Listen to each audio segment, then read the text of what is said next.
most recent interview was with Christopher Lebrun, who's a painter, sculptor, and printmaker. Wonderful paintings, really wonderful paintings, and soon we'll be releasing the film for that, the film of that. Very, very. I think it's actually one of the best conversations I've ever had with a painter, and it was really wonderful because I got to go to his studio. I think he was sort of checking me out, and I went to his studio, and I was contemplating theft. I mentioned that in the interview, hoping. But anyway, they're wonderful painters. He's got a big show coming up, so that was great. But a while ago, we interviewed a writer called Paul Kingsnorth. I don't know whether Paul Kingsnorth. He started off very much as an activist. I think he was a leading activist in the Occupy movement. I can't quite remember, but I think so. And more recently, he's to everyone's surprise, he's converted to Christianity. And we sort of talked to him about that story. But one of the things he said I didn't interview him, but Satya Dasa did. It's a very good interview. But one of the things that he said that really struck me was he said that to have a culture, you need a sacred center. Yeah. To have a culture, you need a sacred center.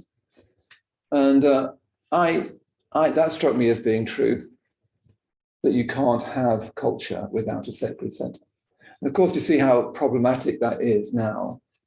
Where would that sacred center be? Jung famously said that we have fallen off the cathedral roof into the abyss of self. We had this sacred center. We had God and the angels and the apostles, the stories of the crucifixion and so on. We had a sacred sector, at least, in the, whatever you call it now, the West. I don't think you're supposed to call it that anymore. Wherever we are, kind of here in Cambridge, generally, yeah. And of course, all cultures have had a sacred center always. I think he's right that culture comes from a sacred center. You can't get rid of a sacred center and then somehow think it'd be good to have a culture. That I don't think that makes any sense, because you're doing it in a very subconscious way. I don't think that will work. And you see from that little comment how problematic that is now. You need a culture. Culture comes from the word cultivate, to turn over the soil, isn't it? So you need a world in which the soil is turned over, that your mind is enriched by culture. I have a Jewish friend staying with me at the moment, and I'm always struck by how cultured that tradition is. He's not a practicing Jew, but he comes from a very rich culture, and out of that, a very rich sense of community. And of course, that's got its problems as well. He's had to sort of break out of that. But, and he's actually struggling with that at the moment. But I'm very struck by that, a very strong sense of culture that connects him with the past, with the archaic past, with a great tradition, a sense of history that goes along with that, a very strong sense of community that arises out of that culture. So you end up with those kind of three things. You end up with you have a sacred center, the Torah, whatever it is.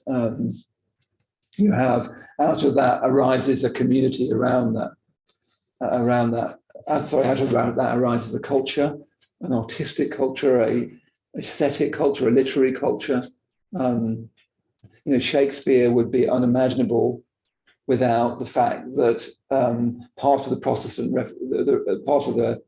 Protestant sort of mission was to get everyone to read the Bible. Before that, of course, ordinary people weren't supposed to read the Bible. It's the word of God, and you'll get it wrong. Protestantism very much wanted people to read the Bible.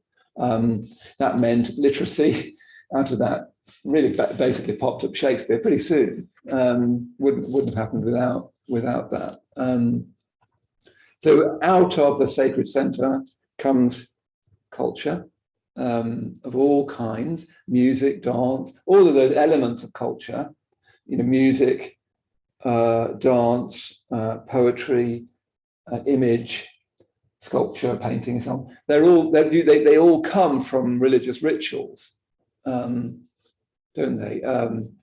You've got the image. In this case, there are images of the Buddha, so that goes off and be sculpture. You've got ritual, call and response, and that goes off and becomes poetry, and Shakespeare and Milton and Keats and so on. Then you've got chanting or hymns, and that goes off and becomes song, and Beethoven and Wagner and something more modern, which I can't think of. Something about the dead. What are they, living dead? No, not the living dead. The Grateful Dead, thank you. I've never ever heard a single thing by the Grateful Dead. To try to find something vaguely contemporary, at least in the last 200 years. Madonna. All of those things, dance comes from sacred rituals, narrative, all of that, cinema, everything. All the things that we call culture really arise from a sacred center. And from that arises a community of people bound together by cultural forces and arranged around a sacred center. If you take the sacred center away, everything eventually will fall down. There's no reason for it. Community breaks down. Culture easily becomes cynical. And super sophisticated. I went to art school a long time ago, but I was at art school with Damien Hirst and Marcus Harvey and all those sort of people, Fiona Ray, Sarah Lucas. And what Damien was doing, what came to do was this sort of anti-art, one of them being a huge ashtray. I went to his show at the Tate with my partner's oldest daughter. She was about 7 at the time. She loved it. I thought it was absolute rubbish. And it's a shame because what he was doing at art school was rather good. But he became this kind of anti-artist and anti-art. I mean, people have been doing anti-art since Duchamp. You think we'd have got over that by now, but we haven't. So that's part of this deeper problem. You take out a sacred center, then culture just sort of wanders off and does weird things, and there's no community, or there's style tribes rather than a community. And the arts world is renowned for sort of competing tribes, really, as so much of life is now, really. So it's a matter of competing tribes and more tribalism. So you break down community, you break down culture, we have a sacred center. So if you want any kind of culture, new culture, really what you need to start with is re-emphasizing a sacred center. Now, of course, Buddhism has an extremely sophisticated understanding of what sacred might be. Sometimes I think slightly too sophisticated, by which I mean through a modern lens, which I think is quite alien to the spirit of Buddhism in many ways. So if we're going to create a new culture, which we are already, this room is the fact that you've got a Buddha figure and so on. You've been on retreat, I think, haven't you, of Vajrasana recently, and that's got an image by a Chintamani that's clearly not a traditional image. It's a new image. It's a completely new way of seeing the Buddha on his kusha grass and so on. And it's an attempt to create a new sacred image, and we wanted it as big as possible. One of the things I'd like personally to see in our Buddhist centres is much bigger and much more beautiful shrine rooms. We need to actually, I believe, spend much more money, literally, on the sacred centre. I've just come back from Adhisthana, and really that should be our holy of holies. You should be going there, and it should be really like a cathedral. And I really mean that. I think it really needs to be. Has anyone got a few million? Do mention it to them there. Yeah, so we need, first of all, if we want a culture, we need a deeper sense, a stronger sense of a sacred center. So for us, that comes back clearly to the Buddha. I want to actually, I was talk about the Parinirvana Buddha at the end, because I think that's something even more than that thing. But the sacred center comes back to the Buddha and the Buddha's transcendent experience of enlightenment, of which we know nothing, or next to nothing, really. And that experience, as we know, is beyond time and space. It's beyond the physical senses and the rational mind.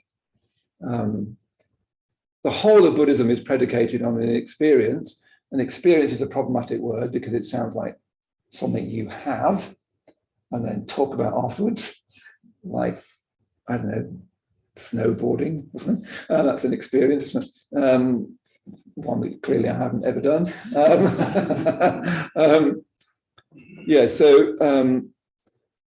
But of a way of being in the world, which is beyond the physical senses and the rational mind, which is traditionally beyond space and time and causality, at least causality as we usually understand it. That if we were to talk about it in religious language, we'd use language like the mystical or the sacred. Buddhism doesn't tend to use that language because when the Buddha taught, he was teaching very much in a eternalistic culture, and he was very, very critical of that, quite rightly.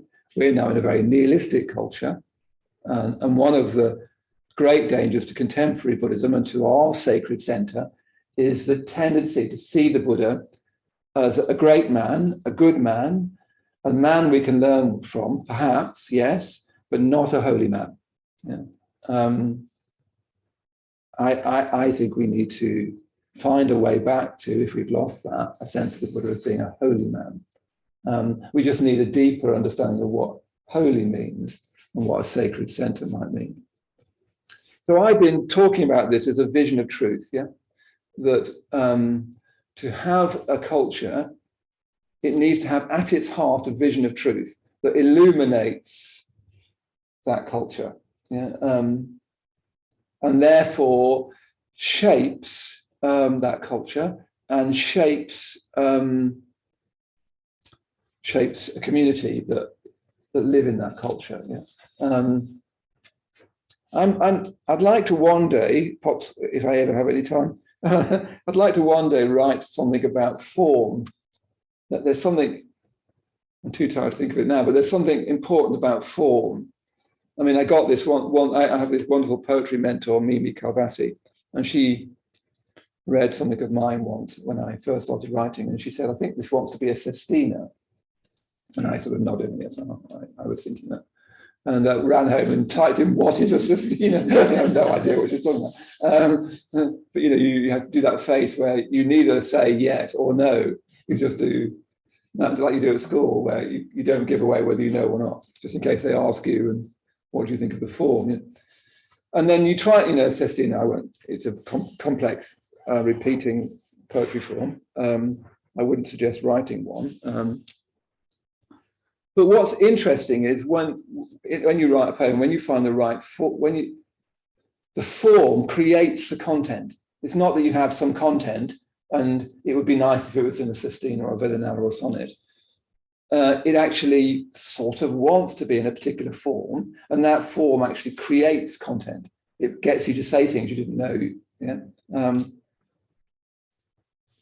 So I think what a sacred center does, and I mean sacred in the sense of mystical, not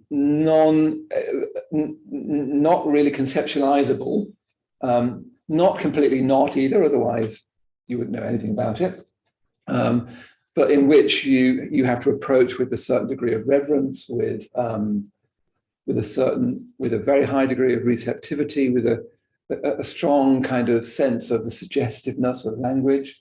You can't approach it literally with your kind of literal head. It's not like going to Sainsbury's. That's why you create this sort of visionary shrine room that tells you how to approach a figure. Cultures are very intelligent.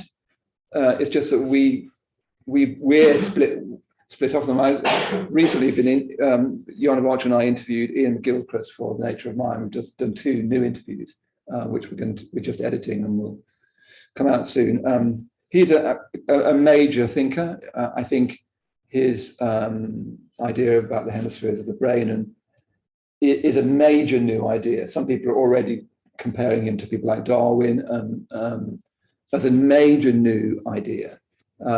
You can tell that because it's got incredible explanatory power. But he was, well, why was I bringing him up? I can't remember now. Do you? Where did I start with that sentence? Okay. It might come back to me. It's just been interviewed, but that's yes, I know. What was I going to do? No, can't remember. I might come back to you. Sorry, I'm a bit tired. Gosh, never mind. I mean, he ends up with God, you see, in the new book. Interestingly, he goes from brain science and ends up with God, but a completely different conception of God. Like he has no time at all for any kind of designer God or creator God. But he has one whole section of his book, which is on meaning and purpose. And he says that purpose is intrinsic to the universe. It's not that, anyway, I very, very much, I do think he is a major thinker. And it's only about 1,000 pages long, and, a friend of mine was saying, yeah, I was reading it, but there's only so much about mirror neurons in snakes. I need to, okay, you go from mirror neurons in snakes to God, with all, 8 appendices and, 5,000 references or something. But very, very impressive. So when I say a sacred center, I mean something that you can never explain, but which you can feel. There's no way of paraphrasing it. But that sacred center creates a kind of form, like a sonnet form or a villanelle form, and Triratna is a kind of form, and that's created by our vision of truth. Do you see what I mean? That we have a particular vision of truth, especially as mediated through Bhante Sangha, the founder and kind of genius of Triratna, spiritual genius of Triratna. It creates a kind of form. So how I've been thinking of it, we've got this vision of truth, and it's a vision. It's not an ideology, it's not an idea, and it's not a theory of truth.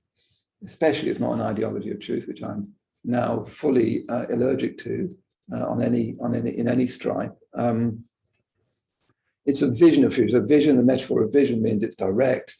It means it's unpremeditated. It's something you physically experience. You don't ponderously think over, although it includes thought. Yeah, it's a vision of truth, and it's a vision of truth with a capital T. But yeah, one of the great dangers of Buddhism in the West is this idea that the Buddha is, a great teacher, but not a holy man. And if we do that, what we'll do is we'll destroy the sacred center, and that will break culture and will break community. So that vision of truth needs to be expressed because it creates a form. And in Triratna, what it creates is a culture of Kalyana Mitrata, isn't it? So Kalyana Mitrata is usually translated as spiritual friendship. I particularly dislike the word spiritual. In Ian McGilchrist's book, he quotes a study in America where it's clear that students in America can't tell the difference between spiritual and well-being. They basically think it's the same thing. So you have a body rub and a gong bath and a meditation, they're all part of well-being. So I want to more and more say I'm religious, but not spiritual. So our vision of truth creates a culture of Kalyana Mitrata, a culture of friendship. As we call it, Kalyana means auspicious, means lucky, means beautiful. A certain atmosphere of friendship, except for friendship is a bit of a thin word. It suggests, friendship for many people is quite a weak thing. It's something they have between relationships or at the edges of relationships. Sangha has got a very, very different vision of friendship. But it's a whole culture of friendship. Friends you look up to. It even creates things like an idea of a single sex idea. All kinds of institutions arise from this sacred center. which I would say the simple way of saying that you have a vision of truth expressed in a culture of Kalana. Yeah. Without that culture of Kalana, the vision of truth is just an abstract idea, or some good YouTube stuff, and you don't need to come here for that. You don't need to get involved in a community for that. I don't look at much Dharma teaching online, but I'm sure there's lots of good stuff there. So, if that's all you need, you really don't need us. You don't need to come to this room, or even zoom in to this room. But yeah, so the culture that we've got is an expression of our vision of truth, which is the cultural canon Mitra. So it's a particular vision of community, even with its own understanding of hierarchy, which in Triratna is very flexible. Our danger, I think, is a too flat hierarchy in some sense. And that culture of canon Mitra, without which the vision is just an abstraction. It's no good having a vision of truth if that's just in books and on YouTube. It needs to be actually a living presence in a room, and it lives between people. You can't teach a vision of truth. You can't say, and here is the vision of truth, and here is the mystical, da, da, da. You have to bow before it. You have to have a community that catches the sense of it and lives in a kind of atmosphere, which I'm very roughly and readily calling a culture of Canon Mitra, a beautiful culture of a particular kind of friendship, in which you can challenge each other, where you don't have to be terribly goodly and spiritual, which I'm meeting more and more people who are spiritual in a very unhealthy way, just a tiny bit provocative. You can have a laugh, you can be a tiny bit provocative, but also you've got this sense that there's something to revere in life, that there is a sacred center. Without that sacred center, I think life won't work. Nietzsche's prediction that God is dead, his predictions have come horrifically true. And he thought that was a massive matter. His great insight is that all our ethical systems are based on a foundation that we no longer believe in. And he said, what will happen is all of those things will collapse because you've taken away the foundation, which is God and the company of saints and the apostles and angels. And you've taken away the sacred center. And all that you built on that, a culture and a community, will collapse. And he predicted nihilism. And his predictions are fearfully accurate.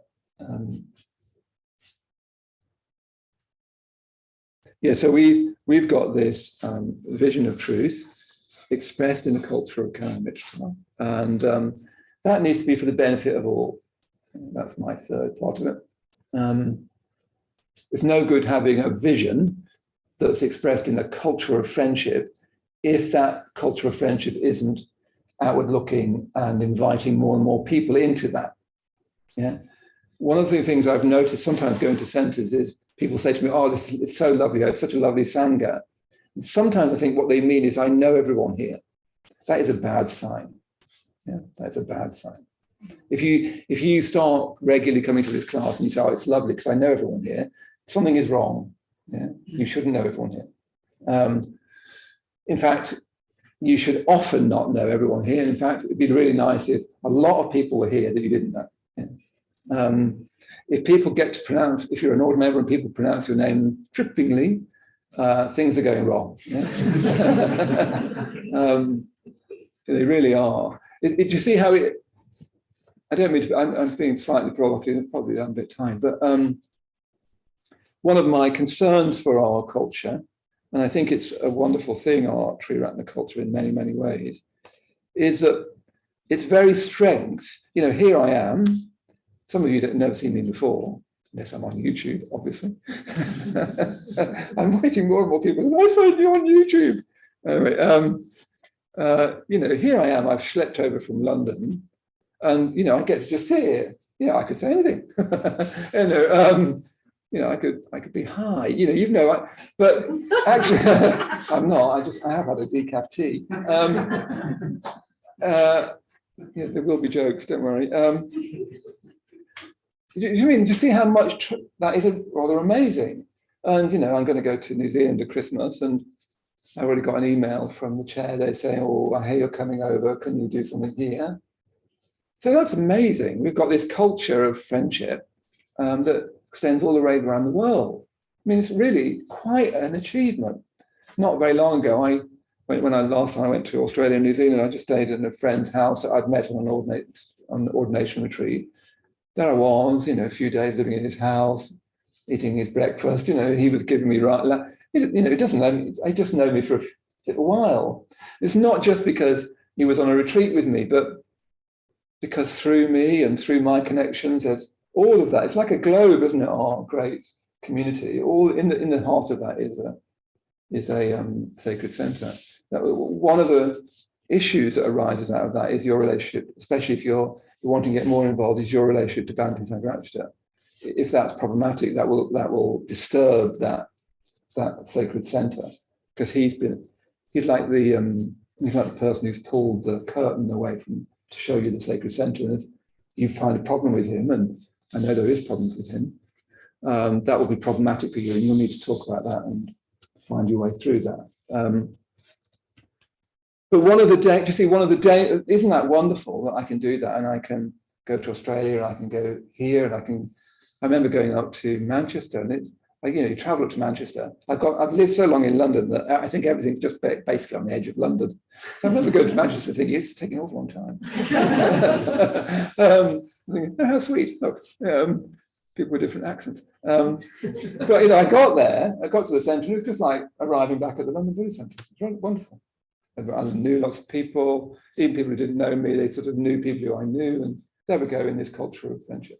But the danger of that is that it gets inward looking, that you start to recognize everyone, and you start to think that's a good thing. Actually, that's a really bad sign. And to see how it's the other side of the value. Great in a way that I'm trusted here to come and do this, great that people know me who didn't know people and so on, and you know each other and you've got all these friends in common. But the danger of it is, for newer people, it looks extremely cliquey at times, completely at no one's fault. I was struck, the first thing I did from Nature of Mind, we did a launch in Australasia. We call it Oceania now. And everyone was saying, oh, hello, Vadri, really nice to see you, I met you. And I was thinking, if you're new to this, which is why I was hoping it just looks like a weird congregation of people who've got weird names and who all knew each other. I shouldn't be here. Yeah, nobody means it to look like that, but it does look like that. So a vision of truth needs to be expressed in the culture of Kalyan Mitra, and that culture of Kalyan Mitra needs to be vigorously reaching out to others. And we're actually a long way behind with that. We're things like Instagram, all of those things, we're way behind with that. At least we are at the LBC, and I think most of us are, partly to do with our age. But, like we have wonderful speakers and friends and teachers in our order and movement that nobody's ever heard of, from Bhante downwards. Nobody's ever heard of them. What a shame. And they haven't heard of them mainly because we're not telling people very much. So what I'm only saying that because what we need, you can see, is to be very outward looking, to still value our genuine community and to strengthen that. And we need to be inviting more and more people into it. And that's difficult to do. But if you don't do that, actually it works the other way as well. The culture starts to get too used to each other, and it starts to get too inward looking, and even then sometimes adversarial, and then that weakens the sense of the sacred center. You take the sacred center too much for granted. You need beginner's mind, really, and the main way of being in touch with beginner's mind is to be in touch with beginners, so-called beginners. Yeah. So that's how I understand culture. I want to just say one more thing, and then let's see if there's any questions. This is a bit of a leap, but it is something I've been thinking about, which is At the moment, I'm preparing to go and see Wagner's last opera, Parsifal, which I know fairly well. I've been listening to it a lot, and I do think it's some of the most beautiful music ever written. You come away from Parsifal thinking that's just so profound, but you don't quite know why or what it's about. It's very odd. It's based on the legend of the Holy Grail, obviously, and Wagner takes from various sources. And I've got very interested in the Holy Grail as an image for the sacred center. You can see that's what it is.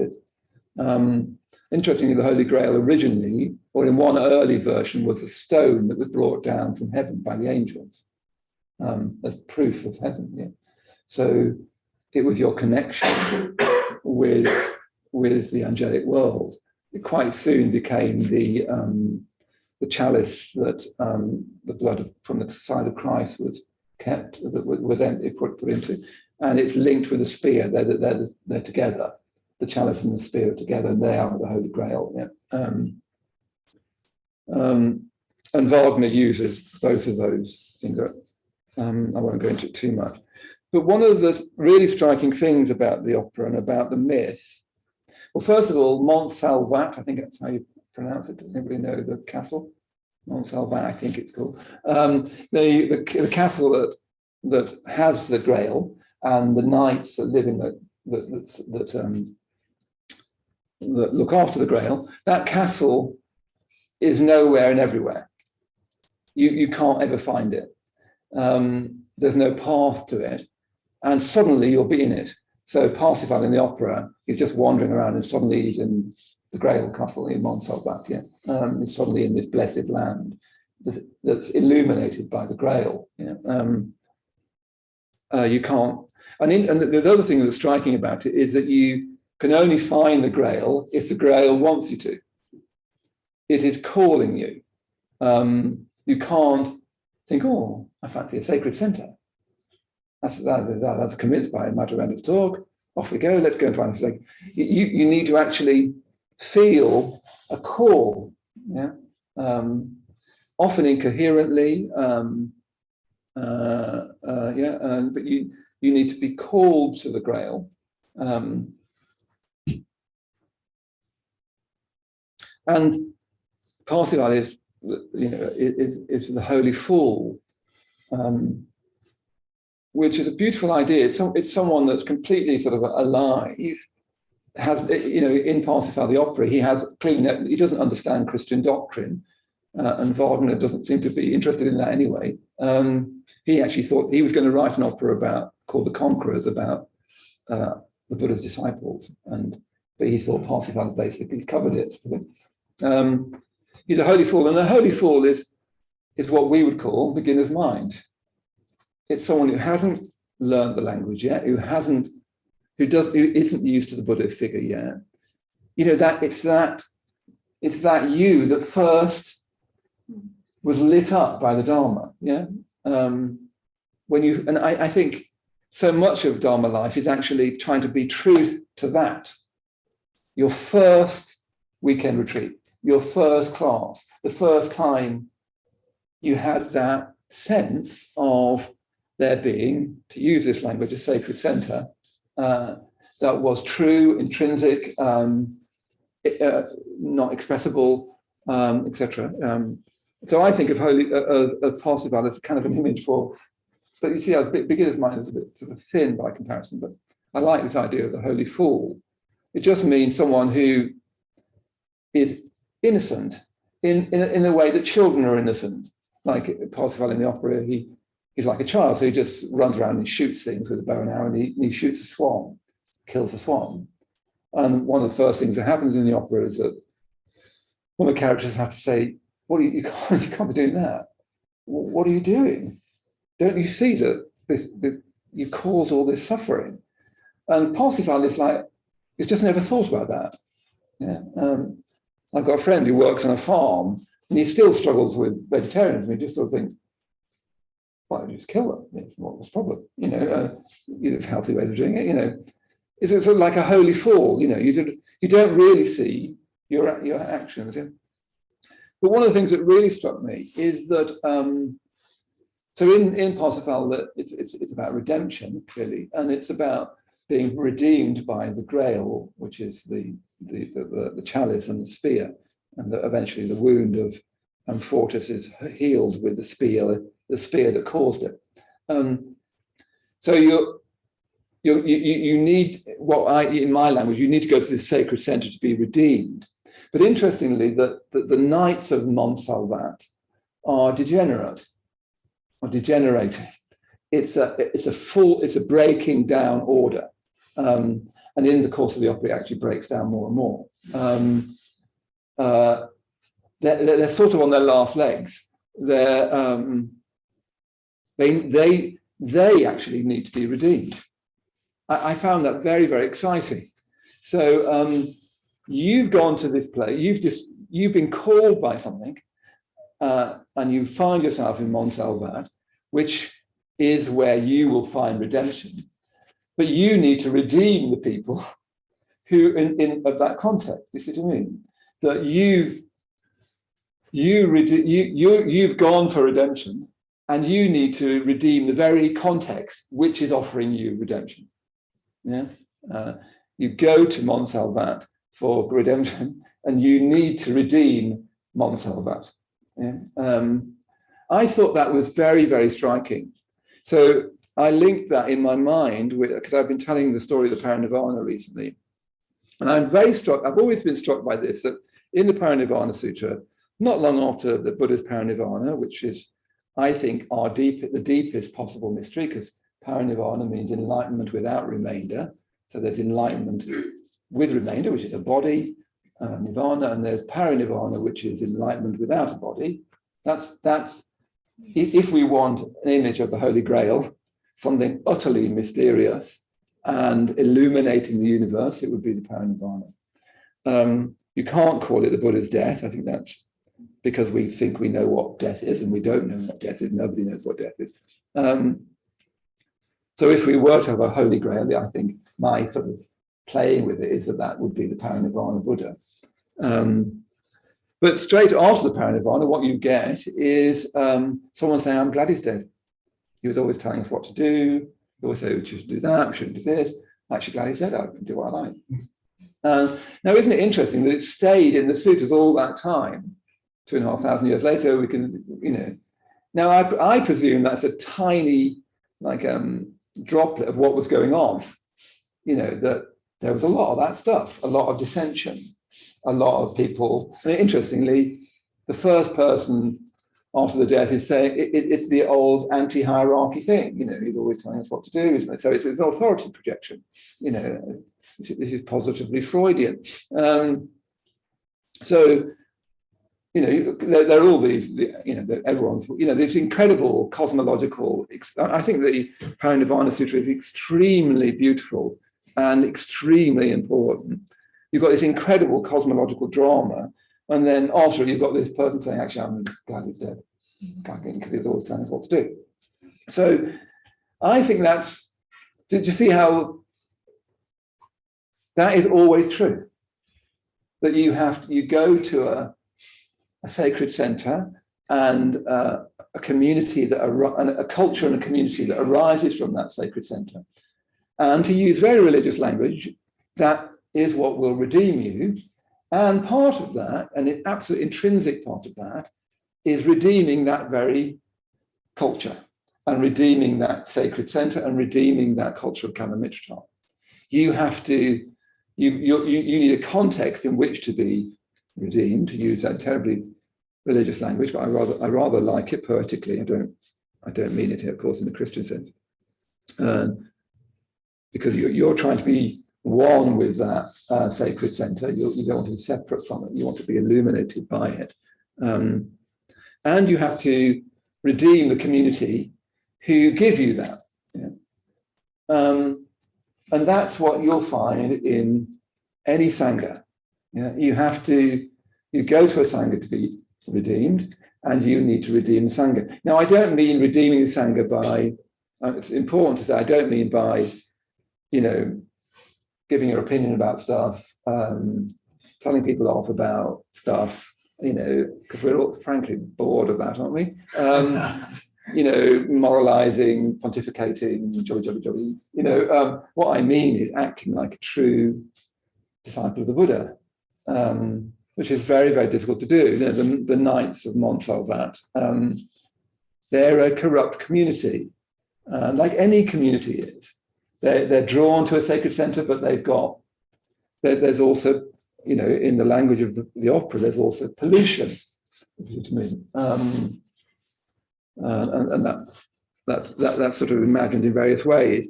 But any disharmony in the Sangha, any unpleasantness in the Sangha, but also any moralizing, is a polluting force, to use this language of Parsifal. And everyone who joins the Sangha has to create it, has to redeem it by being more and more like, the Knights of Mont Salvat, or, as we would say, the Sangha of disciples. So I take Mont Salvat and the Knight, and don't worry about the gender and so on. I take that to be, you've got the sacred center of the Grail, which for us, you could imagine is Nirvana or even Parinirvana. Then you've got the castle of Mont Salvat, which is this room just now, and this center, and the fact that I can come here into the center and it's appeared miraculously, thanks to a lift. And I can go back to the ABC, and it's a community of friends, and the order there, and the community that live in Mont Salvat, they're a decaying order, and we are, and that's just always how it is. It's always been like that since the beginning of time, and it will always be like that. What we need to do is strengthen our vision of truth, have a deeper and deeper understanding of that, intellectually, emotionally, reverentially. We need to participate in more and more in a culture of Karana Mitra, which is also expressed in an artistic culture, but that artistic culture needs to be coming from this sacred center, because there's no culture without a sacred center. And then that culture needs to be for the benefit of all. It needs to be more and more people need to stumble upon Mont Salvat. And it can feel like that when you come to a Buddhist center, that you were just, it was on a nothing. You just walked past somebody, when you hear people's stories about how they got there, it really is a bit like the Castle of Mont Salvat. You just suddenly were there. You don't know how you did it. You didn't think, I think what I need in life is a sacred center. And I think at the moment, I can't have God. So I think I need Buddhism too. Let's look up sacred center Buddhism. You just popped up, didn't you? And here you are. Anyway, my time is up. But that's my thoughts. I know, a bit rambly about culture. But I want to end with that, a vision of truth expressed in the culture of Karana Mitra for the benefit of all. Interesting.